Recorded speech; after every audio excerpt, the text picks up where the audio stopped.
क्षमा मनो से था मनोमया मनसाचे पद उठेन भासती वा करोति वा ततो न दुःखमनवे यत्तं वह तो पदम। इस बुद्ध की शिक्षा को लेकर, जिनकी वजह से आज हम एक दूसरे से मिल रहे हैं, ऐसे तथागत भगवान गौतम बुद्ध, परम पूज्य डॉक्टर बाबा साहब अम्बेडकर और हमारे सभी के प्यारे प्यारे गुरु जी बनते उज्जैन संघर्ष जी, इनको त्रिवार वंदन करती हूँ। और मैं बहुत खुश हूँ आप लोगों से मिलकर, क्योंकि बहुत दिनों के बाद मैं आपसे मिल रही हूँ। और ऐसे लगा कि जैसे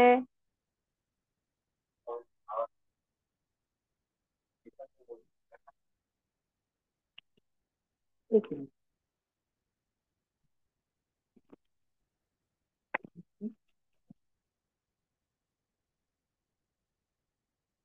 तो जैसे मैं हम लोग सभी अभी परिषद करके आए हैं। बहुत लोग वहाँ मुझे मिले भी है, तो मुझे बहुत अच्छा लगा वहां पर। जैसे रूबरू हो गए, सामने सब लोग मिल रहे हैं तो बहुत खुशी हुई। हम लोग हमेशा बोधि प्रकाश जी की वजह से हम लोग ऑनलाइन मिलते हैं, और वहां पर प्रत्यक्ष जो मिले, और जो वहाँ एक फ्रेंड मिली थी। ऐसे यहाँ पर इतनी बहुत नजदीक से नहीं मिला जाता, लेकिन फिर भी एक दूसरे के चेहरे की वजह से हम एक दूसरे को पहचान सकते हैं। और वहाँ एक मेरी फ्रेंड मिली, संतोष जी गौतम। जब उन्होंने मुझसे मिलकर बात की तो मुझे बहुत खुशी हुई। और मेरे एक भाई है, तो वहां पर मुझे कहा गया था कि सांस्कृतिक कार्यक्रम है, उसमें नाम लिखिए। और मैं बहुत जल्दी जल्दी में थी, और एकदम बेचारे आए और उन्होंने वो बताया कि आपको एक धम्म मित्र मिलना चाहते हैं। तो मैंने बोला जल्दी जल्दी, बोले बोले उनका नाम क्या है, क्या करने वाले हैं वो।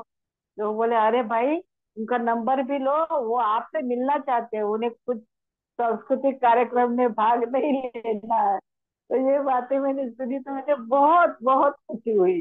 और फिर शायद उनका मुझे नाम नहीं याद आ रहा है, वो होंगे यहाँ पर। तो इतनी खुशी हुई, तो जैसे बहुत दिनों के बाद जैसे हमारे भाई हमें मिल रहे हैं, हम मायके में है, ऐसी लोग परिषद की, तो बहुत ही अच्छा लगा। तो मैं यहाँ पर बोधि प्रकाश जी का बहुत बहुत पुण्यानुमोदन करती हूँ। कहा मैं देहरादून जाती है और कहा इतने लोग मुझे मिलते हैं, इतने भाई बहन। तो आप लोगों की वजह से ही मैं आज जैसे बोधि प्रकाश जी की वजह से मैं आप लोगों से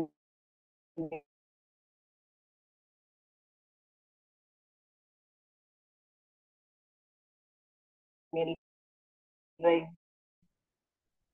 इतने लोग हमारे और एक पिताजी अभी के नाम के पिताजी, जैसे परम पूज्य डॉक्टर बाबा साहब अम्बेडकर है, उन्होंने तो हमारे साथ में ऐसा नाता जोड़ दिया दिया है। भले ही हम किसी भी गांव के हो, कहाँ के भी हो, लेकिन आ, हमारी जैसे हमारे प्रमोद कुमार जी ने कहा है कि मेरी कुछ गलतियां हुई होगी तो मुझे माफ कर दीजिए। तो लेकिन हम गुरु हैं को वंदन करते हैं, हमारी श्रद्धा व्यक्त करते हैं। तो मैं कल ही गाँव से आई, तो हमारे यहाँ पर एक बुद्ध विहार है, उसके को एक क्या कहते हैं उसको, मंदिर है। और उस मंदिर में अ, अ, वो लोग ने record लगा था। और मैं जो बोलूँ ना, घालीन लोटांगण वंदीन चरणन, डोळ्यानं पाहिन रूप तुझे, प्रेमे अलिंगण अनंत पूजन, भावे वाळीन मने नमा। तमेव तमेव विद्या द्रविणम तमेव। जैसे हमारी धम्म पालन गाथा है, वैसे उनकी वो लास्ट की गाथा है।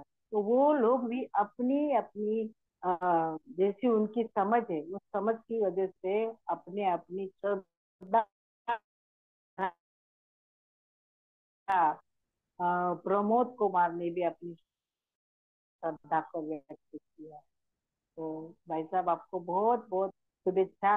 कम से कम कोशिश तो कर रहे हैं हम लोग, और हमारी श्रद्धा, हमारी भावना, उसको व्यक्त करने का ये जो संधि है, तो ये बहुत ही अनुभव अलग है। इसी तरह सिंधु ताई ने भी अभी अभी कहा, हम लोग कितनी दौड़ भाग के हमें जुड़ना है, हमारे सभी भाई बहन आज मिलने वाले हैं। जैसे बोधि प्रकाश जी भी कहीं गए थे, वो भी जैसे हमें आज एक दूसरे से मिलना है, और आप लोग रोज ही मिलते हो, लेकिन फिर भी वो जो मित्रता है, वो जो प्रेम है, मराठी में जिव्हाळा म्हणतात त्याला, सब लोगों का एक दूसरे के प्रति है। इसीलिए हमारी इच्छा होती है कि एक दूसरे से मिले, कम से कम एक दूसरे को देखे, सभी को अलग अलग संधि देकर हर एक जन कभी वंदना बोलता है, तो कोई सूत्र संचालन करता है। तो ये बातें हमारे लिए बहुत मायने रखती है कि एक दूसरे का विकास हम लोग करते हैं, और एक दूसरे के विकास के लिए हम लोग मदद करते हैं। और यही विकास करने के लिए बोधि प्रकाश जी हर एक ब्रह्मचारी को हिलाते हैं, अरे भाई आज आपको आना है, कुछ पढ़ाई करके आओ, और हमारे मित्र को खुद भी पढ़ो और दूसरे को भी कुछ शिक्षा दो। तो बोधि प्रकाश जी का भी मैं यहाँ पर बहुत बहुत पुण्यानुमोदन करती हूँ। और यहाँ जो ब्रह्मचारी है, उनका नाम नहीं मालूम, वो वहाँ जब मुझे मिले तो मैं उनको सिर्फ देखते ही रह गई, ये इनको मैंने कहीं देखा है। और हम लोग दो तीन बार सामने भी आए, लेकिन फिर भी मैंने उनसे बात भी नहीं की। आज जब उन्होंने, मैंने कहा उनसे हम लोग मिले हैं कहीं, तो जब वो धर्मचारी के साथ में मेरे बात हुई, तो मुझे बहुत बुरा लगा कि इतनी बार उनको देखा है, फिर भी मैंने उनसे जल्दी से बात की।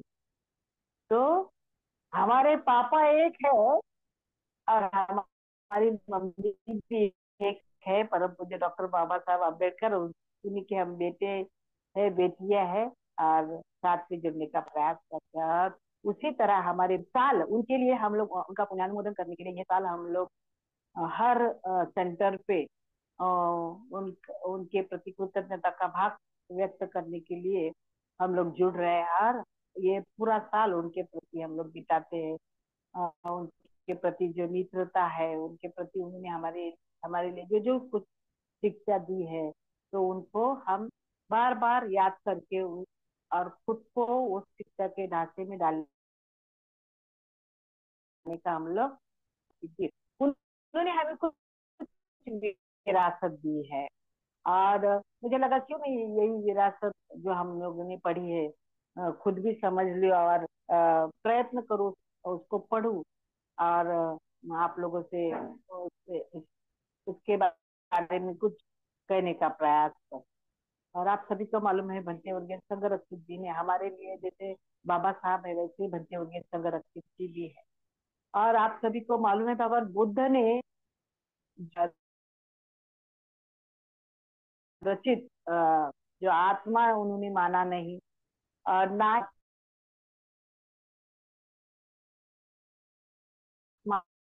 ये सारी जितनी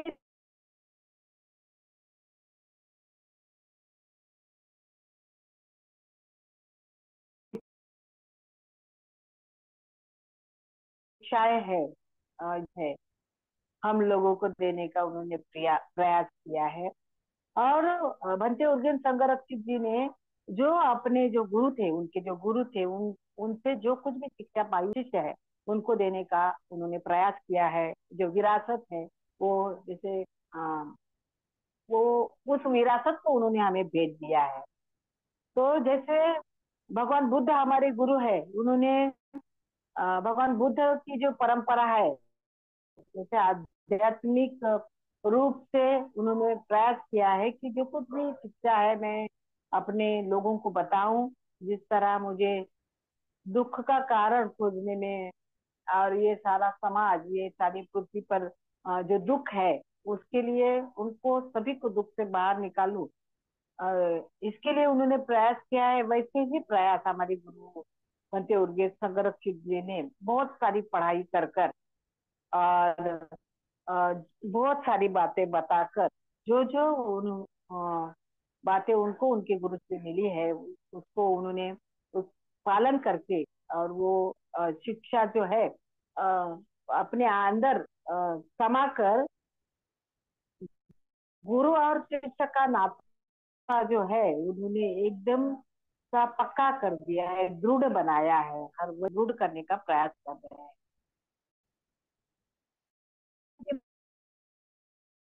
बनते उर्गे संरक्षित जी ने हमें जो शिक्षा दी है, तो उस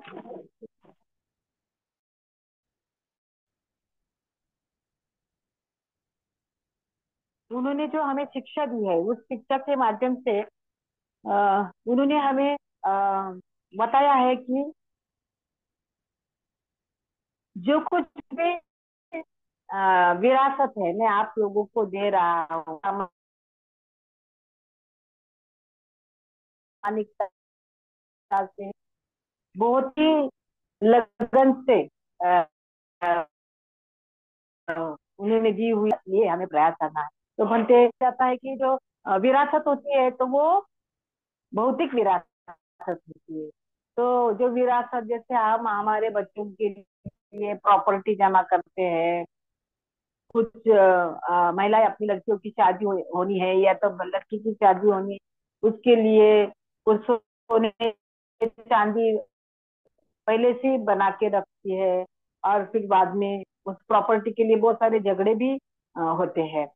दूसरी बात है तांत्रिक विरासत जो है, तो वो तांत्रिक विरासत यानी जैसे हर एक घर का लोग, या तो फिर कैसे क्या बोलते हैं उसको, कला से भरे हुए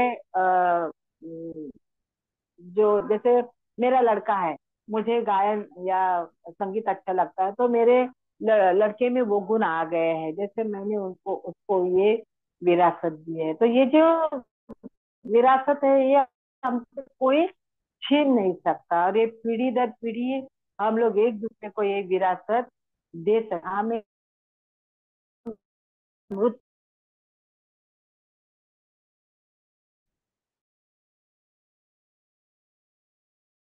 प्रामाणिकता से हमारे साथ रखेंगे और उसी तरह आचरण करेंगे, तो ये विरासत हमारे लिए बहुत काम की है। तो उन्होंने हमें पहली विरासत दी है, वो है शिक्षा।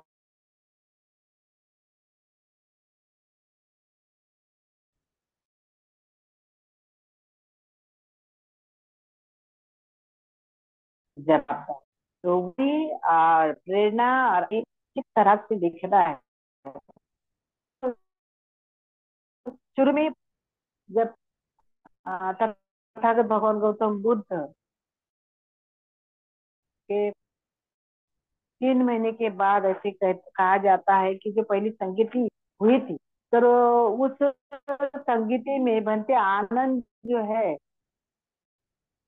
वह अनंत नहीं थे। तो उस संगति में जब आनंद जी थे, तो उन्होंने उठाकर उन्होंने उनसे कहा कि आप अ,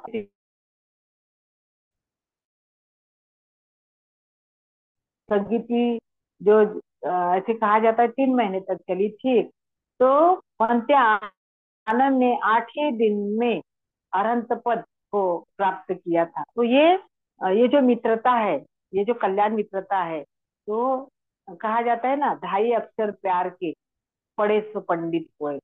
तो अपने मित्र को उन्होंने किस तरह मदद की है, और आप सभी को मालूम है कि अ, तथागत भगवान गौतम बुद्ध की जो शिक्षा थी, वो पूरी शिक्षा बनते आनंद जी को मुखरगत थी। और जब वो अरहंत नहीं है, और वो भगवान बुद्ध की जो शिक्षा है हमें आनंद नहीं बता सकते, तो इसीलिए उन्होंने आनंद को बहुत ही मैत्रीपूर्ण से और मैत्री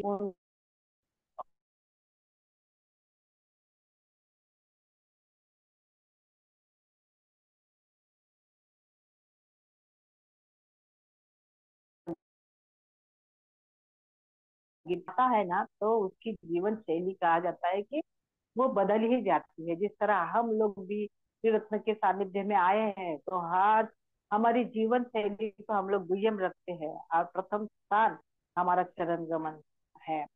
तो इस तरह हर एक का जीवन बदल जाता है जो श्री रत्न के सानिध्य में आता है।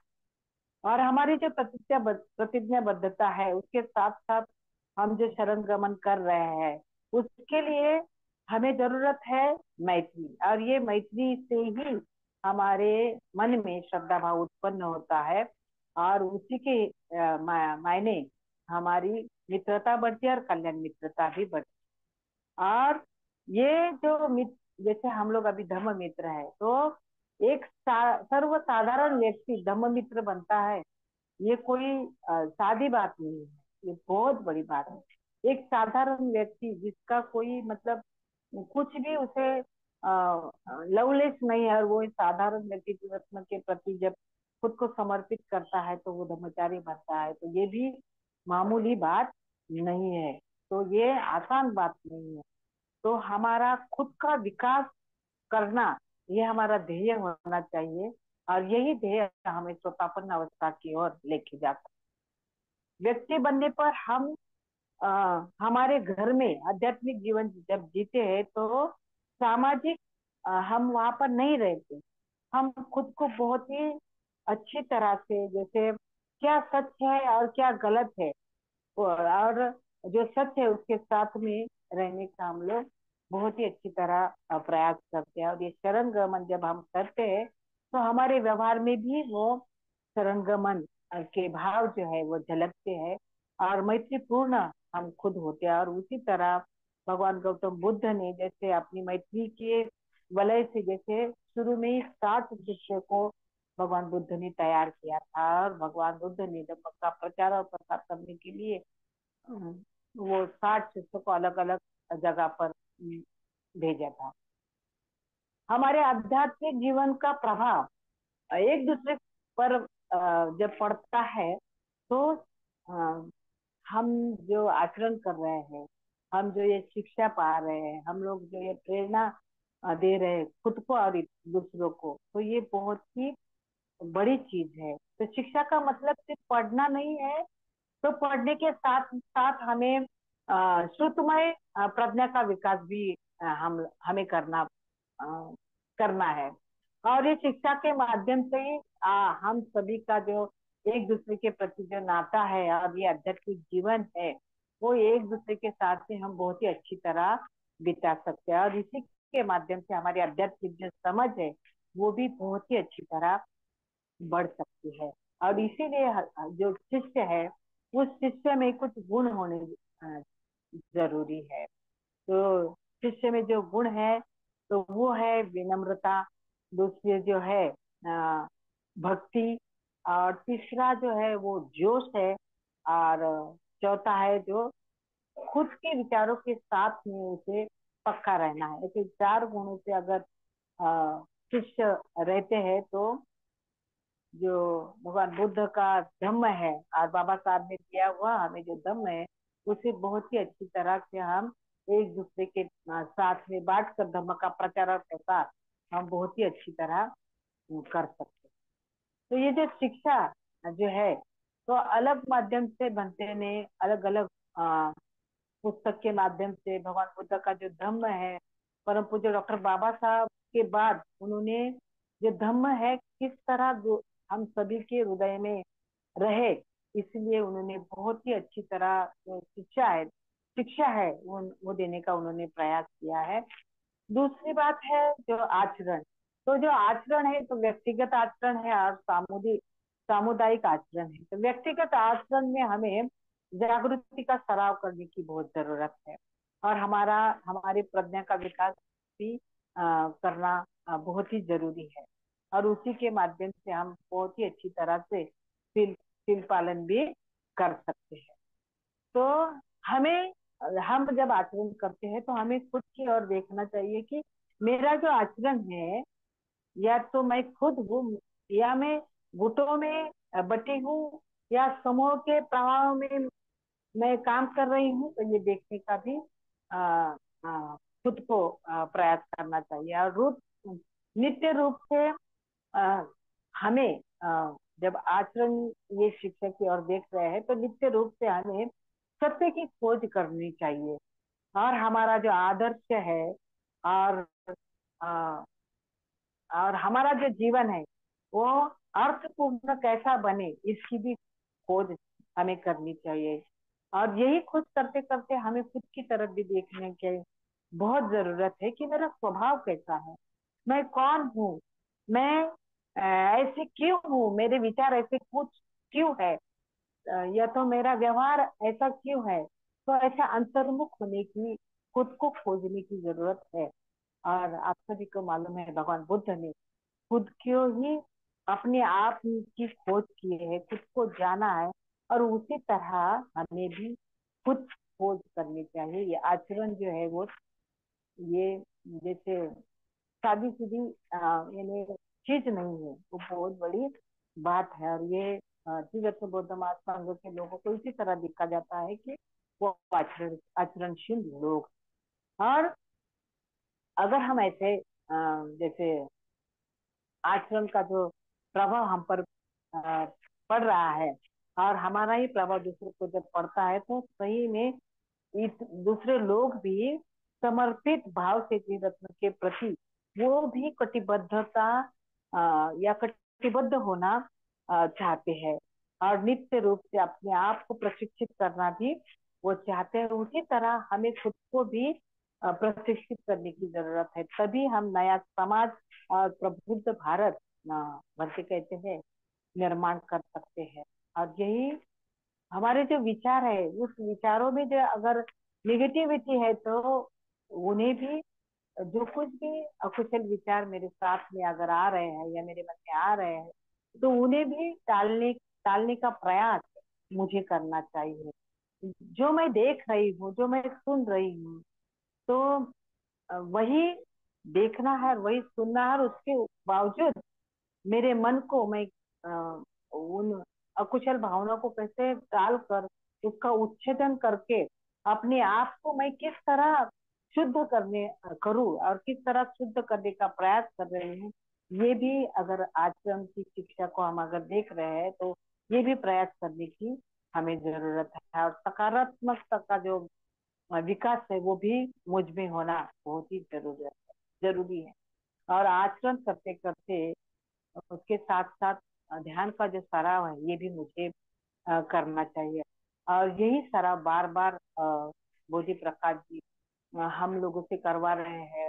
मैत्री भावना है, कायानुपति है, इसके माध्यम से हम खुद के प्रति बहुत सफलता से देखने के बाद, ये सब देखने के बाद हमें उसके बारे में एक दूसरे के साथ में चर्चा भी करनी चाहिए और उसका चिंतन भी करना चाहिए। क्यों ये सब ऑनलाइन हो रहा है, क्यों बार बार ये मैत्री भावना का सराव कर रहे हैं, क्यों कायागति सती का हम सिर्फ सराव कर रहे हैं, क्यों बुद्धानुस्मृति का बार बार सराव कर रहे हैं। तो इसका चिंतन करने की हमें जरूरत है। और इसी के माध्यम से हम शील पालन बहुत ही अच्छी तरह कर सकते हैं और हमारा जो अध्ययन है वो भी बहुत ही अच्छी तरह कर सकते हैं। और इसीलिए धम्म पालन गाथा में कहा जाता है कि सब पापस करण कुशलस्थ उपसंपदा सचित्त परियोदपनं एतं बुद्धानुशासनम्। तो ऐसी कौन सी बात है जो उस पर मुझे काम करना, तो ऐसी कौन सी बात है जो मुझ में छुपी है, ऐसे कौन से दोष है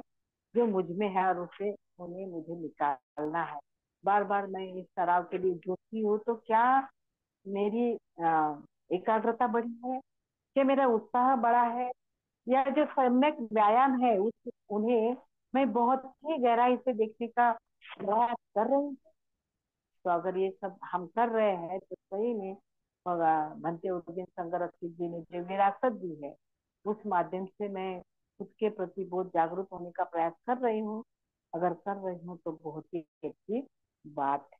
और यही बातें हमें प्रेरणा दे सकती है। तो क्या ये प्रेरणा खुद की प्रेरणा है, बाह्य प्रेरणा है या अंतर प्रेरणा है, उसे भी हमें देखने की जरूरत है।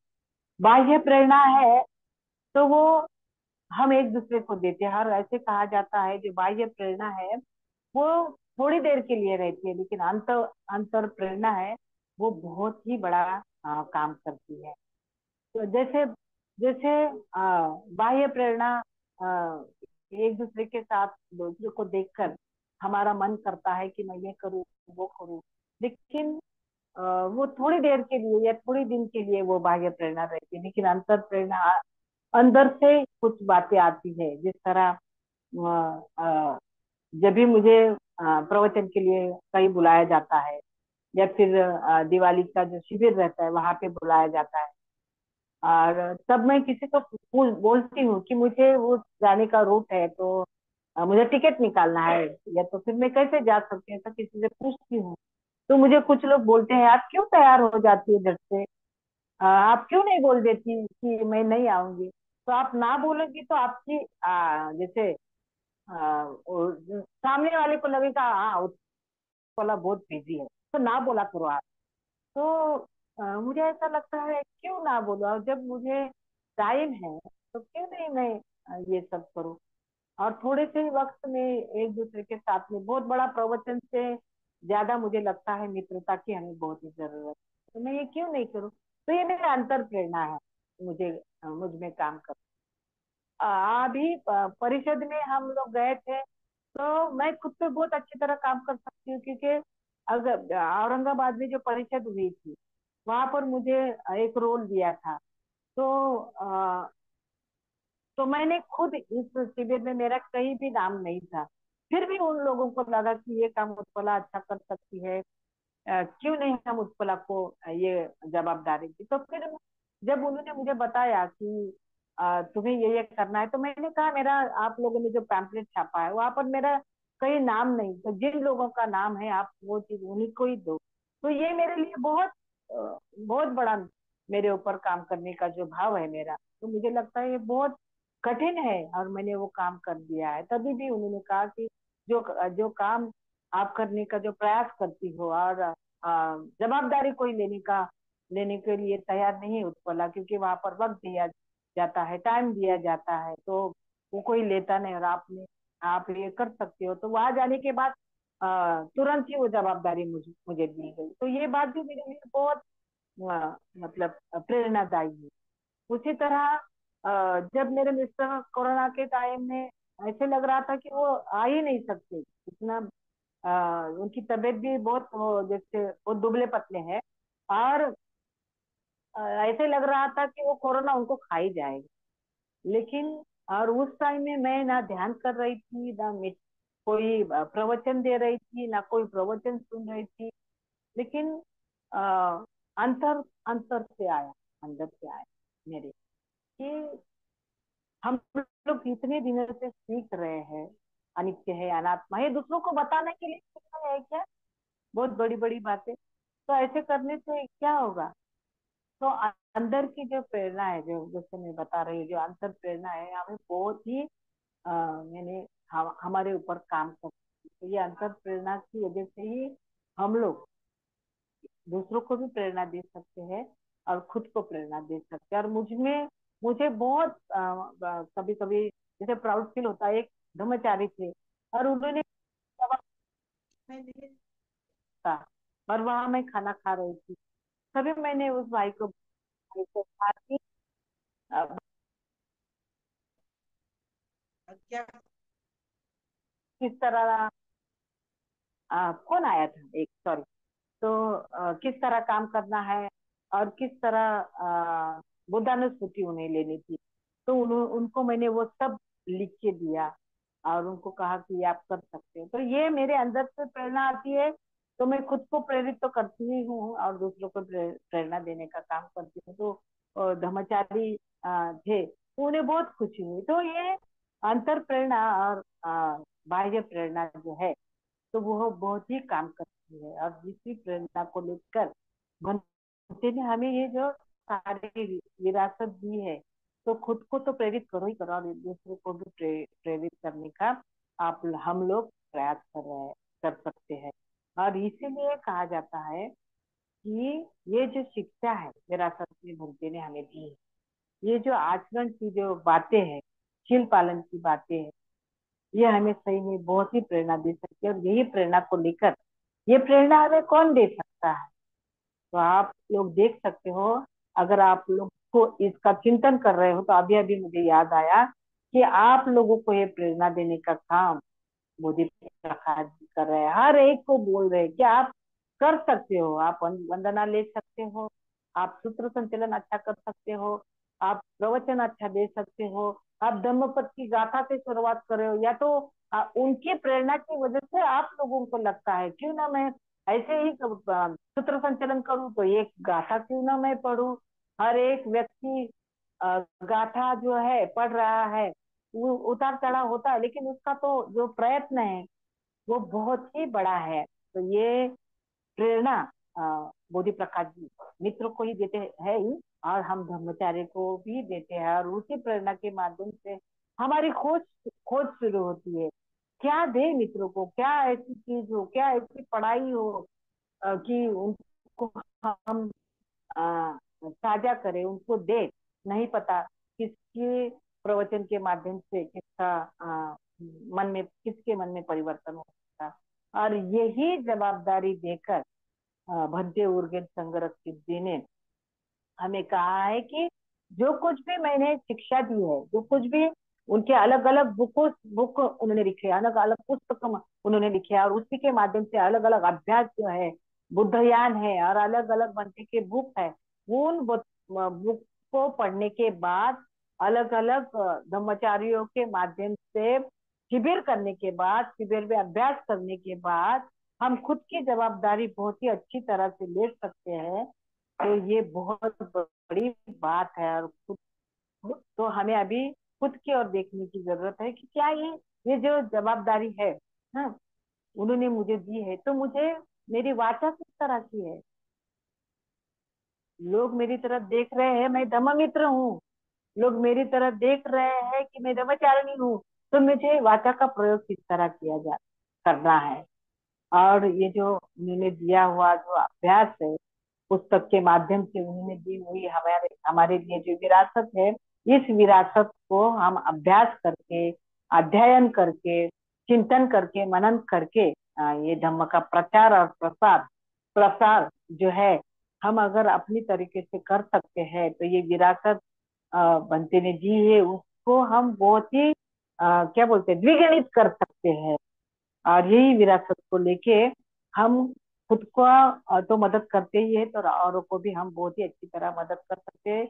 वो दूसरों के जीवन में परिवर्तन लाने का हम लोग बहुत ही अच्छी तरह से प्रयास कर सकते हैं। तो ये चार शिक्षा है, सॉरी विरासत है, जो शिक्षा है, आचरण है, प्रेरणा है और जवाबदारी है। तो ये जो विरासत बनते ने हमें दी है, और कृतज्ञता का भाव उनके प्रति इस साल में जो कर रहा है, तो यही विरासत को लेकर हम हमारे में शिक्षा की बढ़ोतरी करेंगे, आचरण जो है उसमें सुधार लाने का प्रयास करने करेंगे, और जो प्रेरणा है खुद के साथ साथ दूसरों को प्रेरणा देने का प्रयास करेंगे, और जो जवाबदारी समाज संगत के माध्यम से मैं धम्म मित्र हूँ और धर्मचारी हूँ, और ये जो जवाबदारी है मुझ पर बाबा साहब ने दिए, बनते ने दिए, उस जवाबदारी को बहुत ही अच्छी तरह से संभाल कर, वो जवाबदारी लेकर मैं डॉक्टर बाबा साहब ने बहुत ही अच्छी तरह से दिया हुआ धम्म है,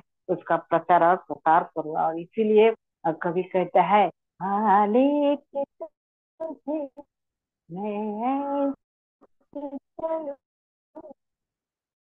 कुछ ऐसे गगन के तले जहाँ गम भी न हो, प्यास भले ऐसे गगन के तले, ऐसे गगन के तले जहाँ से प्यार हो, मैत्री हो, और से प्यार है, और यही मित्रता का भाव लेकर मैं यहाँ पर बैठती हूँ। आप सभी ने मुझे सुना, तो धन्यवाद।